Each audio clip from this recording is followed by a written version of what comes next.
Hello friends! Today we are delighted to read aloud a Hanukkah kids book, Shmelf the Hanukkah Elf by Greg Wolfe. Shmelf is part of the list checking department and he makes sure all the good children get their presents. But some kids seem to be missing. Let's explore together. Stick around to the end of the video for a new animation. Up at the North Pole, covered in snow, you'll find Santa's workshop, as most of you know. But no one can do all that work by themselves, so helping him out is his army of elves. The most unsung elves of those who assist are the elves in charge of checking the list. They all work so hard, down to the last elf, and the newest of them was a fellow named Shmelf. Shmelf didn't spend time playing merry elf games, but sat in his cubicle staring at names. His job was to check through Santa's list twice to see whether kids have been naughty or nice. Shmelf loved what he did, but as Christmas drew near, he looked at his list and he cried out, "Oh dear!" He'd found many children who had been quite good, but would not receive presents, though it seemed that they should. He ran like a flash to see the head elf, who smiled and said, No, calm yourself, Shmelf. Of course, you don't know, since you're still quite newish, but the kids on this list are actually Jewish. They don't celebrate Christmas, but that's fine, you see. They celebrate Hanukkah, their own jubilee. It won't be dear Santa who brings them a gift, but their mommies and daddies. Do you get my drift? Shmelf returned to his desk. His mind was quite shaken. Kids with no Christmas? He must be mistaken. So later that night, careful not to be missed, he snuck off to visit a house on the list.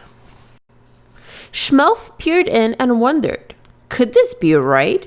There wasn't a tree or a stocking in sight. Instead, he saw a menorah with candles so thin, and children were giving their dreidels a spin. There was gelt, chocolate coins wrapped up in gold foil, and latkes frying in pans filled with oil. Then Shmelf saw there were presents, one for each night. His elfish eyes gleamed as he squealed with delight. Shmelf listened as Mom told the Hanukkah story of the Maccabees' battle for Israel's glory. And though the brave soldiers won their great fight, their temple had oil for just one more night. But once they'd set the oil ablaze, a miracle happened. It lasted 8 days. Hey, now I get it, Shmelf said with a grin. Hanukkah's awesome. I'm totally in. He raced back north and went straight to the boss, the big man himself, good old Santa Claus. Shmelf explained his discovery, this holiday grand, and when he was done, Santa held up his hand. Good, Shmelf, chuckled Santa. It fills me with joy to see how you care for Jewish girls and boys. It shows me that you are much more than a clerk, and so I will task you with this special work. Hanukkah is a time for family and song. For joy and tradition, it's where you belong. I've decided. At Hanukkah, you'll travel the world, bringing magic and joy to each boy and each girl. Santa gave Shmelf clothes of white and of blue, the colors of Hanukkah, that much Shmelf knew.